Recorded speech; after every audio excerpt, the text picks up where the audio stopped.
All right, greetings. What's going on, everyone? This is Chris Dixon, and I am back with another episode and discussion here on the Tunnel Vision podcast. Hope you all are doing good and well.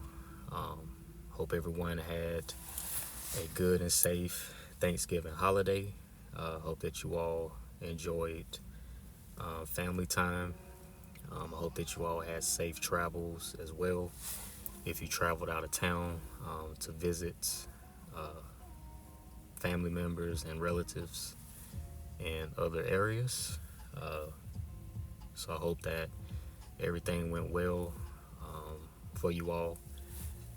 We're now in the month of December. Christmas and New Year's is just right around the corner. So of course I'm looking forward to that as well. Spend some more time with family and loved ones and move on into 2026 on good terms. Just looking to finish off the rest of this year on a good note, finish strong. So yeah, hope that you all are staying on top of things, in day by day life, your spiritual work, and things of that nature. So let's finish off the rest of 2025 and let's move on into the new year with a good start. All right. For today's discussion, I will be going into the ancient practice of divination. Just want to build on this particular spiritual practice that's been utilized by every ancient culture and civilization in existence. Okay. A lot of people, when they hear the term divination, they automatically think of fortune telling or foretelling the future. And that is true. Fortune telling is a part of divination, but it's not the only thing that divination consists of. Divination consists of helping you bring things to the surface from your subconscious to address, whether it's a specific trauma, fear, addiction, or bad habits, anything that holds you back from becoming a much more better person, a much more spiritually evolved person, and things of that nature. So divination is good for shadow work and self-reflection, working on the unconscious parts of ourselves. Some people would say, our shadow self or the darkness within, whatever term you want to use. But it's good for bringing insights and clarity to these type of things, along with things that you may be experiencing day by day, certain circumstances, things that you need to watch out for. Divination is very useful in bringing those things to the surface, so to speak. And of course, a lot of people think that it's an evil and wicked practice, which is far from the truth. But you primarily find that taught within the three Abrahamic religions, Christianity, Islam, and Judaism. You can read in the Bible, of course, and find where the Bible condemns all forms of sorcery, magic, divination, witchcraft, so forth and so forth. But if you go deeper into the scriptures, especially in the Old Testament, divination was actually used in certain circumstances by the Israelite high priest, along with other biblical figures such as King Saul and King David, who utilized divination as well. And the particular form of divination that they used was a form of lot casting, which is connected to claromancy. Claromancy is divination using stones, dice, and even twigs, from trees. But this form of divination was known as the Urim and Thummim, and it consists of two stones. One was black, the other one was white, and one represented yes, the other represented no. And the high priest would put these stones in a bag and carry them with them, wherever they go. And they would ask their particular God, Yahweh, for insights and clarity concerning, the state of Israel, different circumstances that they were up against, and they needed clarity and insights, and things of that nature.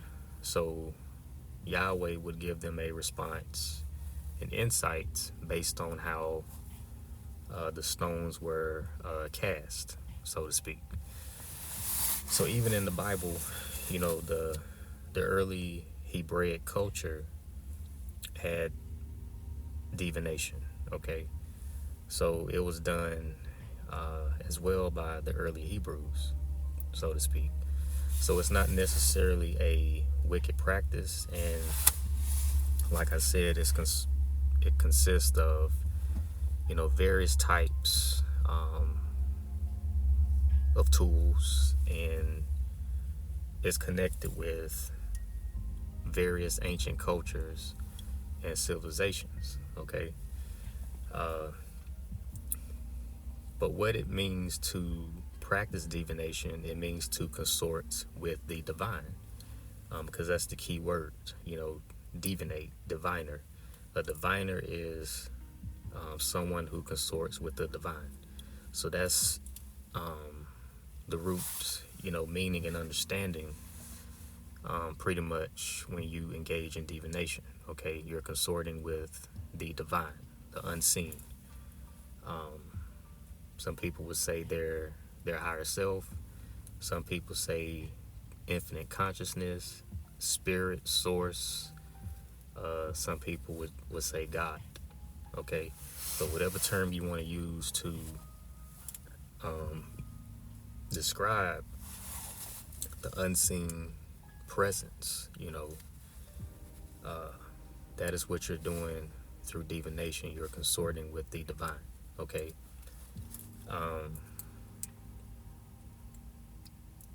You also can consort with, deities and spirits that, stem, of course, from the original source, that we call the divine or the unseen, because that's where all, deities and spirits, from the various cultures and civilizations stem from. So you can even consort, with them as well. Other gods, goddesses, daemons, even angels, of the celestial hierarchy, will work with you in divination. Pretty much any spirit will, so to speak. So you can get insight and clarity from a specific god or goddess, daemon that you work with, okay? They can give you truthful answers as well, okay? And of course, like I said, divination is a tool. It's not anything that's going to give you all the answers to everything, okay? Some things that you go through or that you're getting ready to experience, you have to experience it directly, in order to learn the wisdom and insight from it. Some things have to be experienced directly, okay? Not everything can be given to you through divination, okay? But divination will help give you some clarity, about the circumstances, All right. Because things are bound to change, day by day. Circumstances can change, at a split second.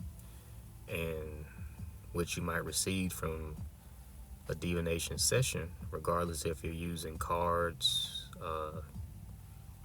whether you're casting lots, working with a spirit board, or what's known as a Ouija board, scrying, it doesn't matter.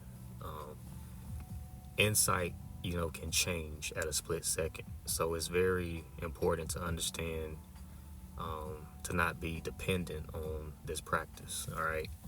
So if you're just starting out getting into divination, if you just started this journey,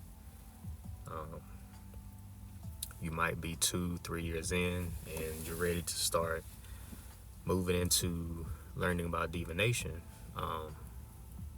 That's something important to understand. Okay. Like I said, there are various systems of divination that you can use. A good book to get, especially if you are a beginner, it's called Divination for Beginners, Reading the Past, Present, and Future by Scott Cunningham. Okay. This particular book is excellent to have. He goes into detail on the various forms of divination in the world. He breaks down, a lot of these particular things. He goes into various ancient cultures and civilizations, and the particular forms of divination that they used. Very detail oriented, so I highly recommend picking this book up. Okay, especially if you are a beginner. All right. But divination is very useful. Okay, it's been very useful in my spiritual practice and development as an occultist. It's definitely brought a lot of clarity and insight to my day-by-day circumstances.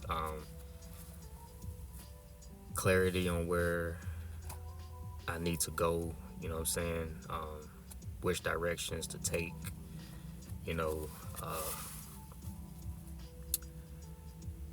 very helpful. Okay. So I work with the tarot as well as oracle cards. I work with the pendulum. I work with spirit boards, from time to time. I have a pendulum board as well as a Ouija board that I personally use every so often. Not like I used to, but they're useful every so often. I also work with the Black Mirror for scrying, to go into a meditation, to receive any insights, in a vision, and things of that nature. So those are the forms of divination that I personally use. If you are a beginner, I highly recommend, the tarot. The tarot is good for beginners. Oracle cards. You can work with claromancy, working with dice, stones, runes as well. You might have heard of runes, which is divination from Scandinavia, with the Norse system. You also have the I Ching, from China. It's very good as well. But there's so many forms of divination out here. You're not gonna practice, all of them, because it's just so many. Usually your spirit is going to lead you to the form of divination or divinatory systems that you need to utilize in your practice, okay? Because one thing about your higher self and your spirit guides and spirits and deities that you work with, they're not going to allow you to overload yourself with things, okay? They're going to lead you to the systems that you need to utilize for your journey, okay? And divination, especially when you use spirit boards, like the Ouija board or the pendulum board, that is a good way to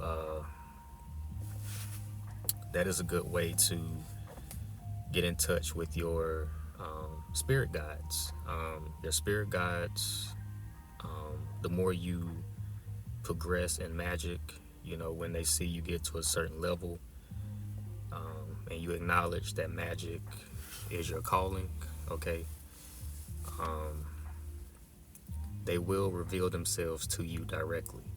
And what I mean by that is they will start to reveal themselves in dreams, okay? They'll show you how many of them, that they are, pretty much how many spirit guides you have personally. They will reveal how many of them they are to you. And the more that you practice, with boards specifically, and even the pendulum, these particular tools will eventually activate your clairs. So clairaudience will come online, clairvoyance. Clairaudience is being able to hear, things that's not in the physical. So you'll be able to hear the voices of spirits, whether they be spirit guides, gods, goddesses, daemons, even angels, okay? But these parts of your brain, clairvoyance, being able to see things that's not in the physical, through your senses. So your psychic abilities, what a lot of people would call them commonly, will start to come online. But these are your brain's, natural abilities. They're just dormant in most human beings, okay? A lot of people are unaware, that children, when they come into the world, children are naturally psychic, okay? They come into the world with their chakras, already open. Most, children do. And they have the ability to, sense things that's not physical, hear things that's not physical. So children have these abilities naturally activated in them, of course. But over the course of time, as they get older, they get brought up in religion,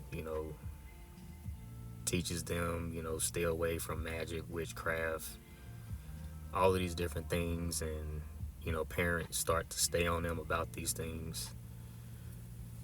And even if a child does, admit to seeing a spirit or hearing a spirit, their parents are going to interpret that as, a mental illness or some type of demonic possession. So they're going to automatically, either get them on medication or, start praying over them. And pretty much those abilities go offline, pretty much. Children get taught, stop playing with toys, and it's time to grow up, and things of that nature. And pretty much these abilities shut down. Creativity shuts down. All right, so you start to open these dormant abilities back up within you, as you practice magic, as you deal with divination, okay? Because there's a saying too by doctors, and psychologists as well. They'll say, we only use a very small portion of our brains. I want to say it's like 10% of our brains. Uh, the remaining percent is pretty much dormant. So usually the dormant parts of our brains, you know, is where these abilities are connected to. Uh, these are your brain's natural abilities, okay? Um, the ancient people, you know, these abilities was already naturally activated in them. You know, telepathy, uh, communicating with spirits, being able to hear spirits through clairvoyance. These things were natural, you know, in the ancient world, um, compared to today's time where it's pretty much like a taboo, you know, topic or a taboo thing, you know. Um, some people don't believe, you know, that human beings possess, you know, these types of abilities. And, you know, that's fine. You know, everybody has a right to their beliefs and opinions. But for the most part, you know, based on my personal experiences, um, of practicing divination, working with spirits and deities, uh, spirit guides, you know, things of that nature, it's very much a real thing. You know, communicating with the spirits of the deceased, you know, family members that have made their transition. You know, this is very much a real phenomenon. Okay, you know, when a relative dies, okay, they go and live within the other family members. Okay, because outside of this body, um, we're energy. Okay, and energy transfers. Okay, it doesn't uh, go someplace distant from other relatives. Okay, our ancestors, deceased relatives, they live inside of us. They live inside of our DNA. Okay, because it's parts of our DNA that's not activated as well. Doctors like to call it junk DNA, but in actuality, it's DNA that's dormant. You know, that we haven't tapped into. And that's pretty much the aspects of yourself that's connected to ancestral bloodlines, connected to the higher realms of existence, you know, where the gods and the goddesses, you know, where they dwell at, you know, outside of this physical. Um, but these realms, you know, exist within us. You know, we are our ancestors. We are our deceased relatives that are passed on. We are the gods, the goddesses, the daemons, the angels, uh, the jinn. You know what I'm saying? We are um, these particular beings. You know, they all exist within us. Okay? So when you do divination, you know, whether it's tarot, boards, you know, you're tapping into parts of yourself that is connected to your subconscious mind. Okay? So your subconscious mind is where all of these beings exist. Okay? So they, you know, they communicate with you through your own mind. All right? So the ancient priesthood, you know, they understood these things. They understood these beings, you know, were a part of themselves, um, and they existed, you know, as higher intelligences. Okay, you know, to assist, you know, mankind. All right. Uh, so you know, if you're someone who's just starting out, you know, eventually, the more that you practice and get good at this, you will start to tap into these parts of your psyche, these parts of your DNA, and you will connect, you know, with ancestral bloodlines, you know, lineage, you know, things of that nature. You'll start to become more drawn to certain systems of magic, you know. And that's because you're tapping into the knower in you, okay? The knower in you.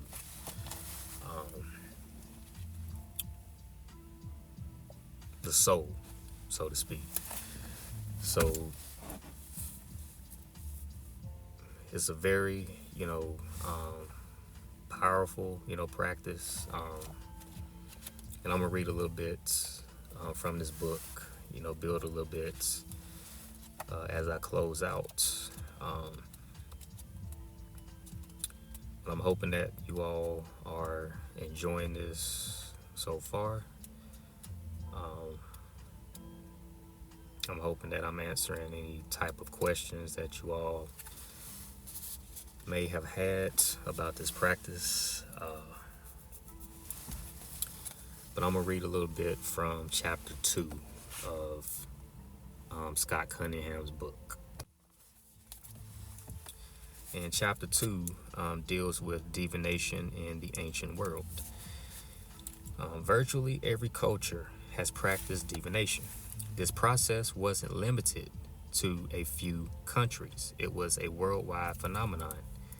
Divination was in common use in Japan, India, Tibet, China, Southeast Asia, Polynesia, Melanesia, Micronesia, the Americas, Africa, Australia, New Zealand, and throughout Europe.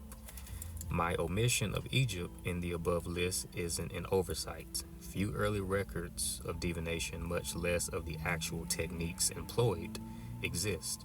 The greatest number of records date from Greco-Roman times, a late period in Egyptian history, and by then Egyptian techniques were well mixed with Babylonian, Greek, and Roman practices. Perhaps the early Egyptians kept such information committed to memory, secret, and not to be recorded in hieroglyphs or on temple walls. In this chapter, we'll examine the techniques used in ancient Babylon, Rome, ancient Germany, and Tibet. Those used in a few other cultures are discussed in Appendix 1, a dictionary of divination.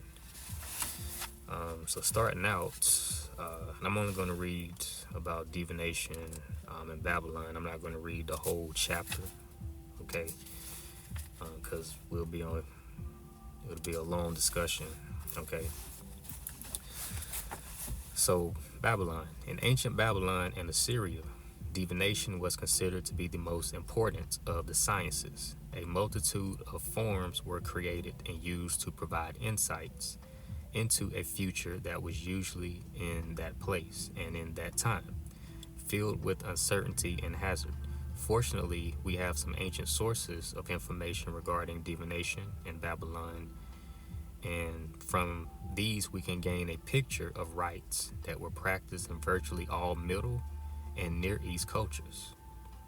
That's why I go back to say the early Hebraic culture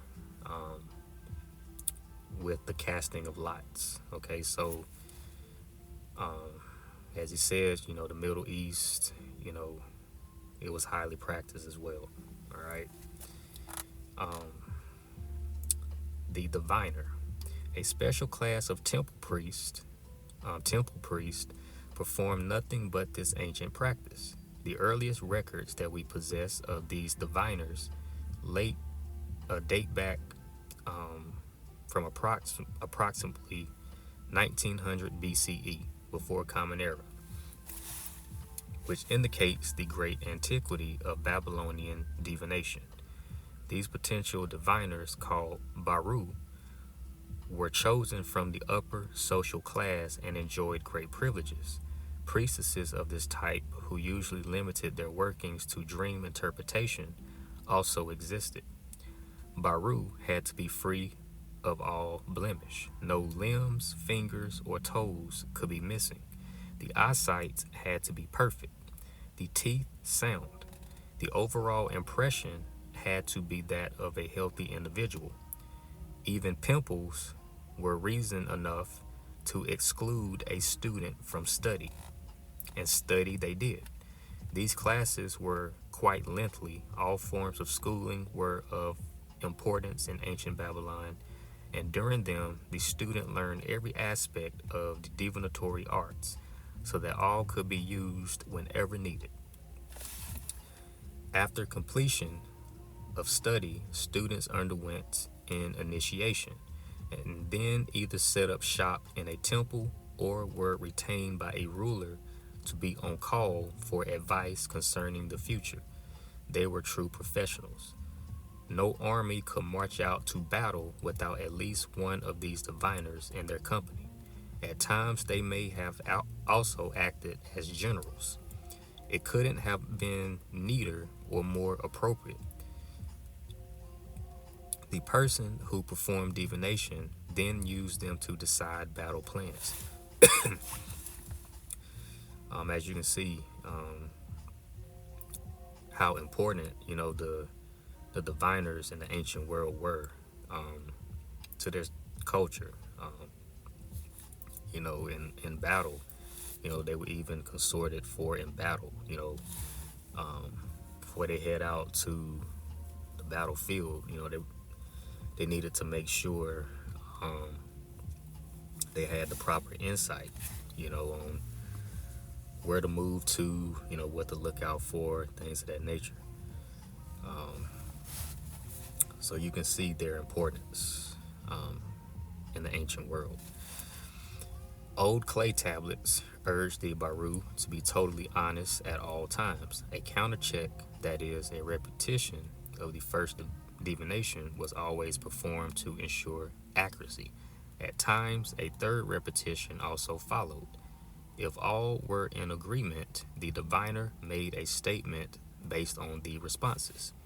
If, however, these counter checks were conflicting, the diviner was instructed not to make any statement whatsoever because the will of the gods had not been determined. Perhaps when the oracles were silent, the same divination would be performed at a later time. Some diviners were devious enough to attempt to convince their employers that negative omens were actually favorable, but such Baru probably didn't last long in a professional capacity. Absolute truthfulness was another essential quality in the professional diviner. Let's see here.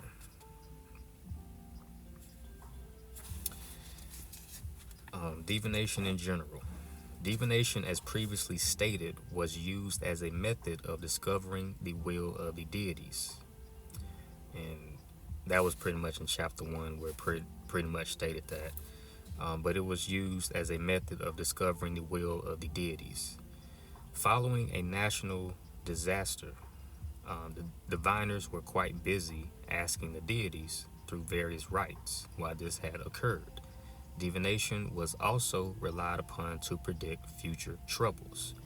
Thus warned, the diviner or the client could make offerings or perform protective rites to circumvent the foreseen disaster. If, however, the future appeared bright, the diviner or client would pray to the deity in thanks and place appropriate offerings on the altar.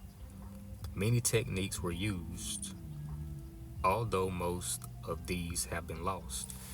In fact, the only remaining information stems from a few Akkadian clay tablets that record such rites from the old Babylonian period.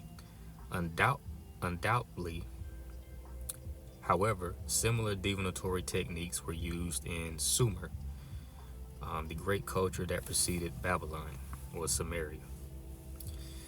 Some practices were reserved for kings, others for the upper class, and there were also those to which the poor, who couldn't afford the usual necessary sacrifices, reverted. Divinatory techniques imported from other nations had a fertile ground for further development and usage in Babylon.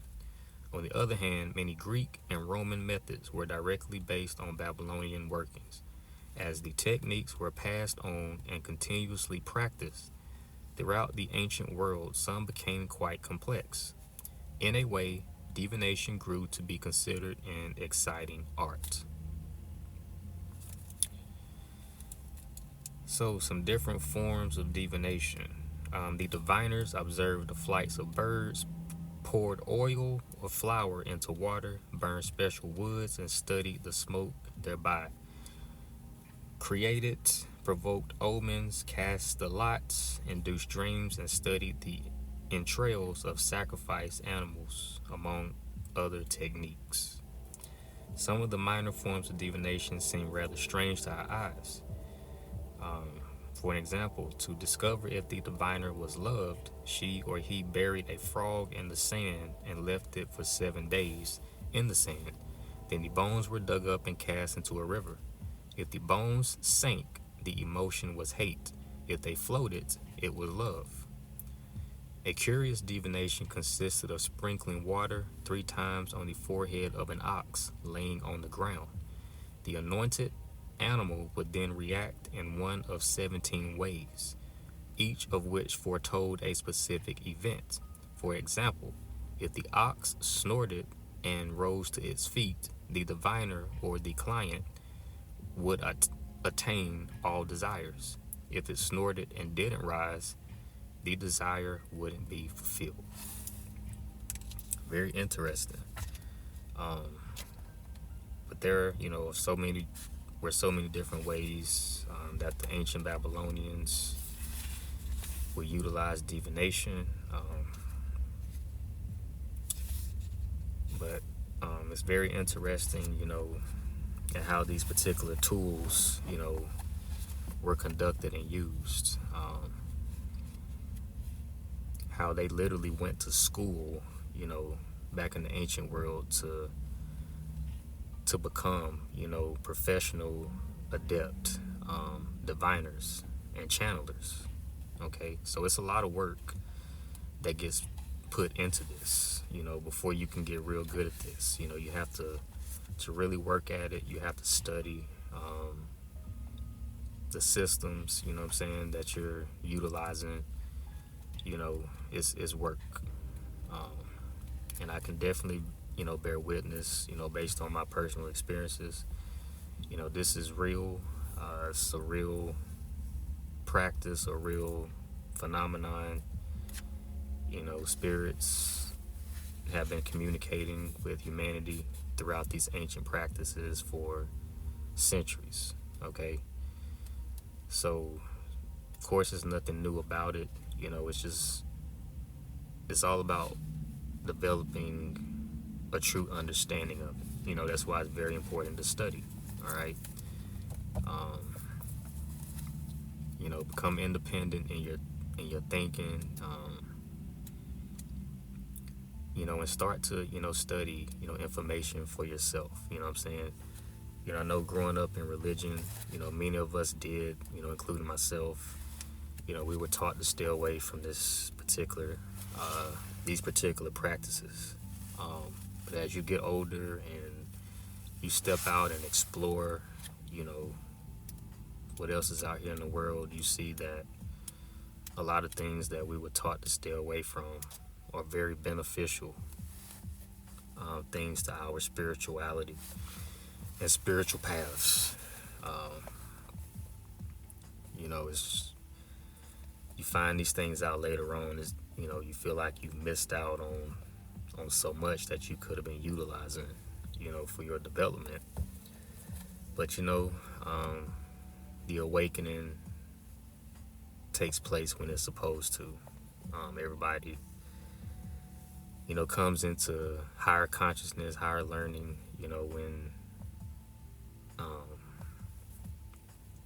when it's their time, But that's pretty much all that I have for today's discussion. Hope that you all enjoyed it. Pick up this book, Divination for Beginners by Scott Cunningham. Reading the past, present, and future. All right. Like, subscribe to my YouTube channel. It's growing. I'm thankful for that. Thankful for my subscribers and listeners. I'm thankful to those that are listening in on the podcast, on Spotify and other major podcast platforms. Any questions you have, feel free to email me My email is in the description box of my podcast bio, as well as my social media platform if you want to connect on social media. All right. I will be starting a Patreon so that you all can have access to more material. I do plan on putting classes up pertaining to the occult, magic, divination, and things of that nature. So that's what I'm going into next. But in the meantime, share, with other like-minded individuals. That way I can reach more listeners and students. All right. But I hope that you all enjoyed this particular discussion. And I will talk to you all on the next one. Peace.